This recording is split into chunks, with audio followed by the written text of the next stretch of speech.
Hi, I'm Katrin. Welcome to my channel.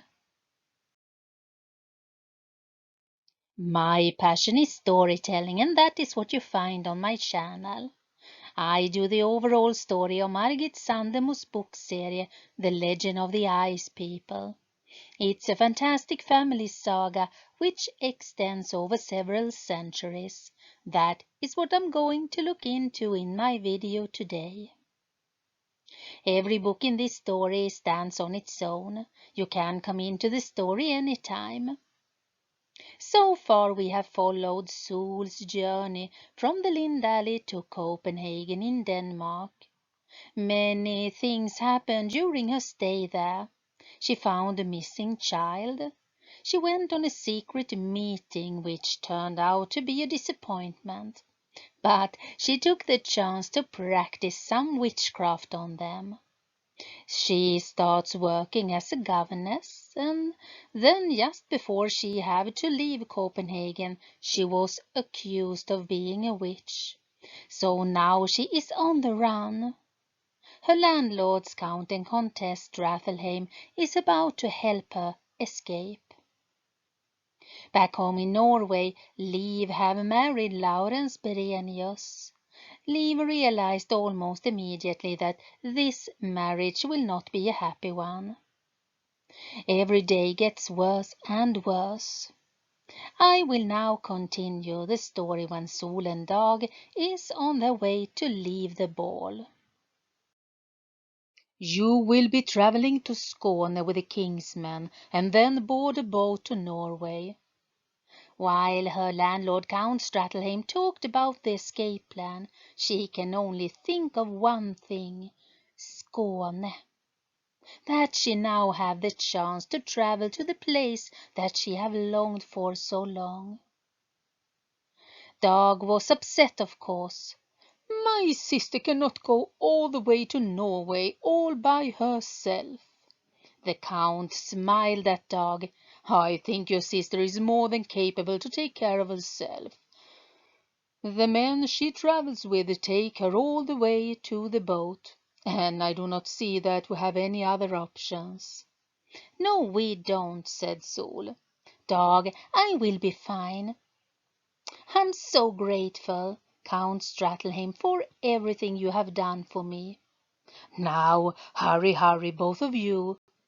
To the others we will say that you have run away from us. Sol, hurry now. Quickly and without anyone seeing them, Dag and Sol left the ball. They left through a back door. Dag quarreled with her all the way home, but she didn't listen to a word he said. Her heart was filled with excitement. She will soon be on her way to the hills of Brösarp. That was all that matters. But she did promise Dag to be home in Norway again at the same time as him, now when his study was soon over. And that promise she intended to keep, and she should do that for Dag's sake. Just as the Count said, 2 soldiers were standing outside the house waiting for her just before sunrise. She said goodbye to little Albrechten, the Count and Countess, and her brother Dag. It was hard to say goodbye. She promised them that she will behave. The soldiers who were waiting for her were magnificent. They were both dressed in leather, and their leather boots reached them all the way up to their knees. They shine so nicely. They also had rifle and gunpowder sleeves in leather straps over their chest. One of them was younger. He was pale in the face and had red roses on his cheeks. The other was a grim man. It looked like he thought it was a punishment to escort Sol. He was around 40 years old, she guessed. He looked like he had been a soldier all his life. They will probably have heated discussions during the trip, she thought. Dag didn't like this at all. To Sol he said, I wish I could accompany you, but I'm just at the end of my education and have exams to do before graduation. Sol was completely convinced that Dag will succeed. Good luck, brother. I will see you soon be on the ship to Norway. Goodbye. You would at least have had an older woman with you to keep it appropriate. You don't have to worry, said the older soldier. We will make sure nothing happens to her, and you don't have to worry about us. Oh, Sol's horse do not have a lady's saddle, said the countess, worried. We have to ride quickly, so the lady have to ride like a man. But Sol didn't mind. Can you ride a man's saddle? She looked up at the soldier and suspected that he was doing this just to torment her or make fun of her. He really did not want to take her on this trip, but she answered, Be sure of that. Sol was in a great mood. She was so excited for the journey. She smiled a big smile. What's your name? The younger soldier said that his name is Jörgen. And my commander's name is Jakob Skille. And my name is Sol, and I'm so grateful that I can join you on this journey. King Christian's drabant Jakob Skille snorted in response. A barge similar to a boat took them over Öresund, horses and all. Sol was standing up on deck and enjoyed the fresh sea air.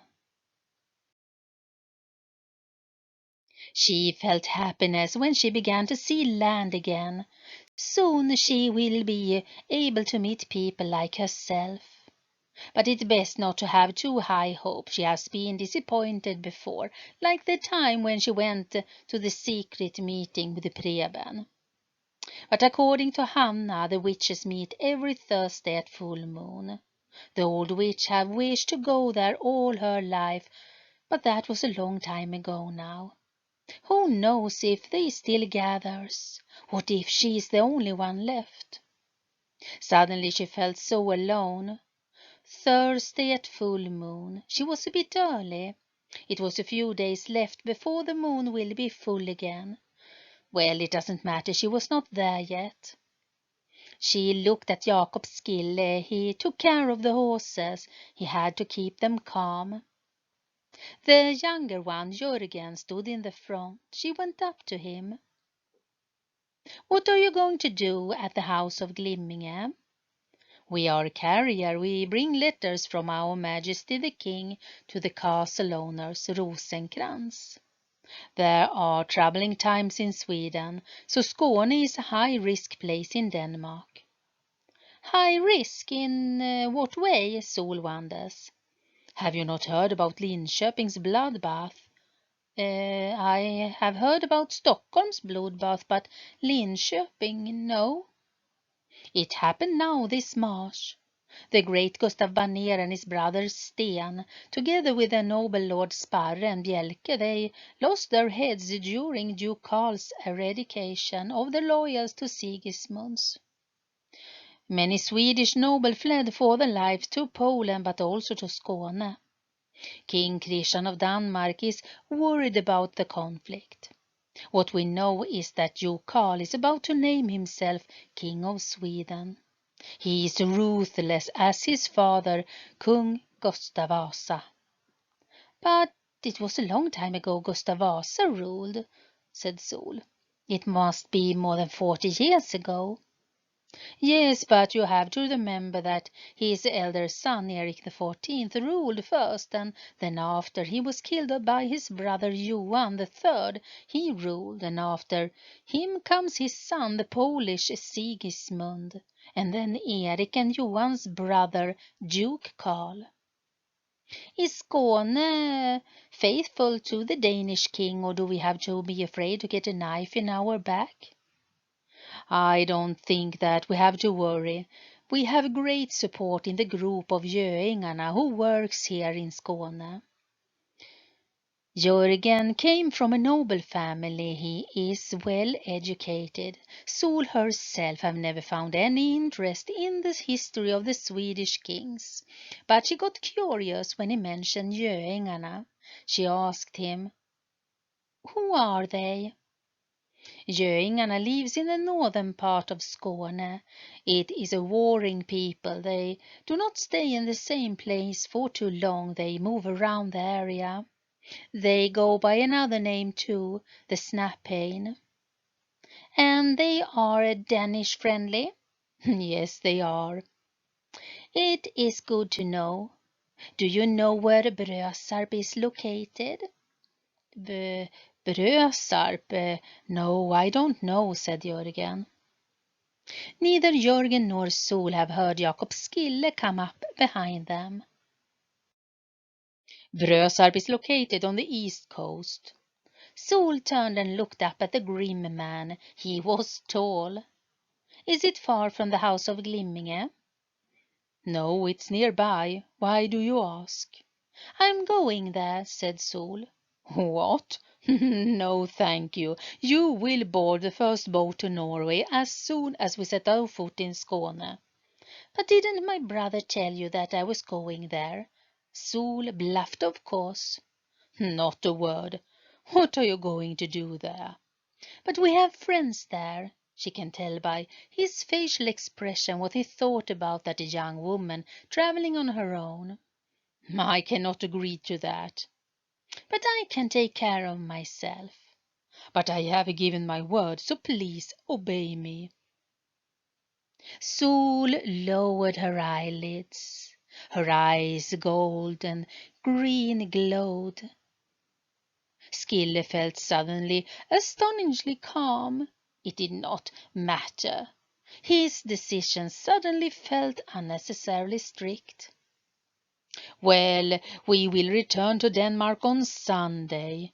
You have to be ready and meet up with us at Glimminghus. You know I promised Judge Strattelheim that you would safely board the boat to Norway. Well, of course, answered Sol, satisfied. Sol had no intention to leave the hills of Brösarp so soon, but she kept that to herself. But she have one problem, though. Dag have only a few days left of his education in Denmark. When he lands in Norway, she must be there. She has a lot to do before then. They have now reached the destination Skåne. First they ride across miles of open fields. They can see how the sun begins to rise along the coast. Spring-happy larks sings lovely songs. The spring have definitely reached Denmark. The European beech trees was all green. The field steamed. They were newly ploughed and the ground was warm and dry. Sol was filled with strong emotions. She always felt like this during springtime. They rode the horses hard. Skille wants to move as fast as he can, so they will reach as far as they can before it was time for a break. When it was time to eat, they sat down on a meadow.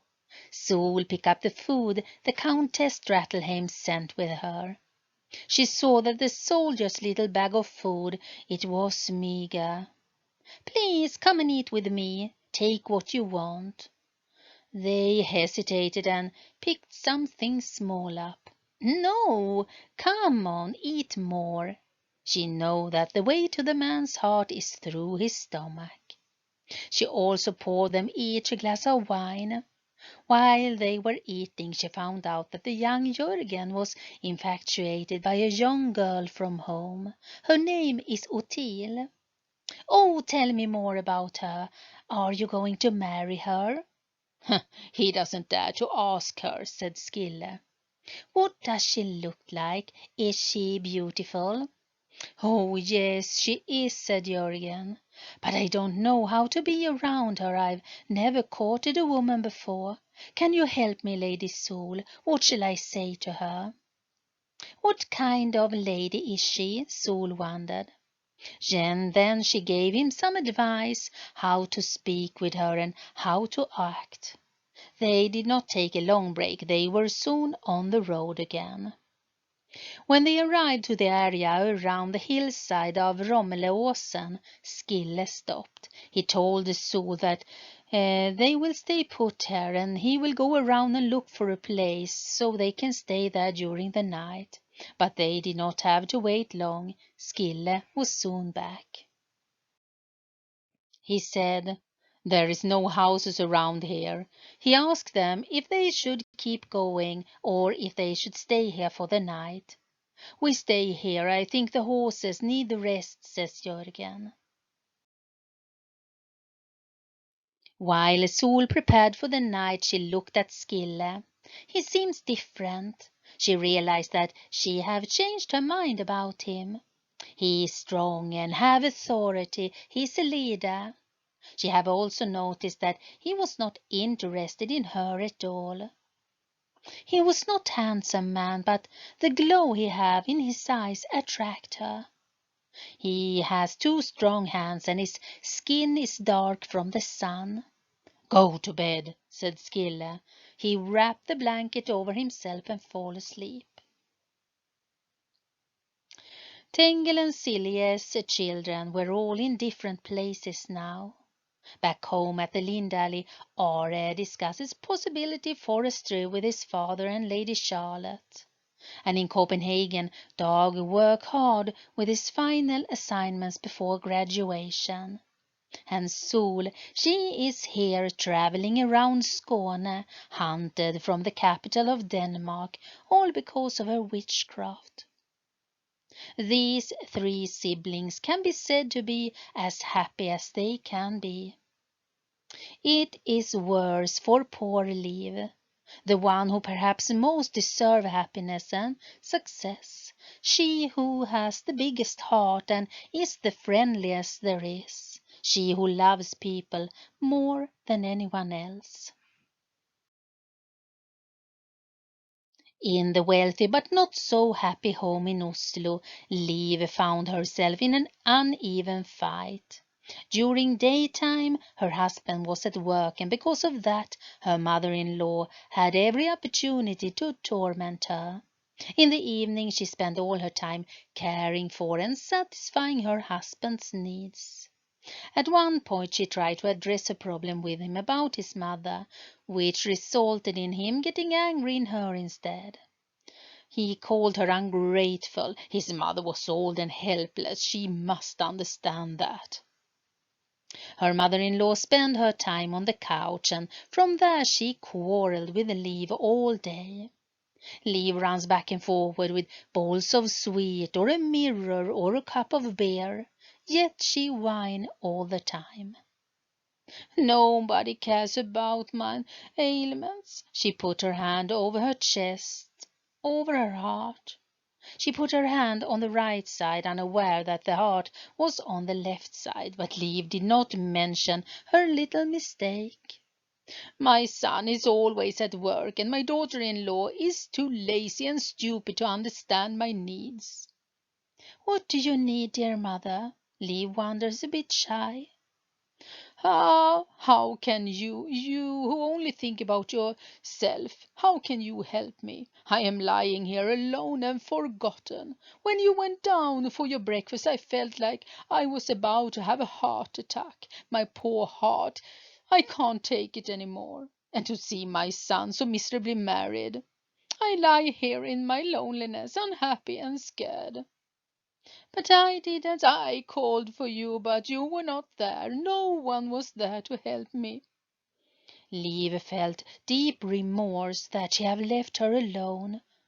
With the world's worst bad conscience, she asked her mother-in-law if she wants anything to eat. But she didn't want anything, much because she's been eating about 15 cookies. "I can't eat. I have not had any appetite in recent weeks. I probably will not live that long." "But who cares about that?" "Hey, it's your fault, Liv, if I die. Remember that." I think that we stop here for today. Let us leave this awful mother-in-law for now. We also leave Sol, who is about to fall asleep after an exciting journey with Jörgen and Jakob Skille. Will she reach the hills of Brösarp, and will I be able to read anything about it? Well, that we have to wait and see. Next on my channel, I will look into Season 6 mid-season finale of Fear the Walking Dead, Episode 7, Damage from the Inside. I will also look into what information we got for the rest of Season 6. We have also got us some great news. Fear the Walking Dead have been renewed for a 7th season. That is awesome. I was so afraid that Fear was about to end with Season 6. After that, I will look into the life of Morgan Jones. He is a character that I think is interesting to follow. He starts his journey in The Walking Dead, and from that he went over to Fear the Walking Dead. In my next video, he still thinks back to the time he spent with Eastman and his goat. Then I will continue with the legend of the Ice People, the Stepdaughter, the Abyss. Some of my videos are published for a long time, others are removed quite quickly. If you don't want to miss anything, or if you just want to support my channel, subscribe and click on the notification bell. I wish you a wonderful day. Thank you so much for stopping by. Stay safe out there, and welcome back.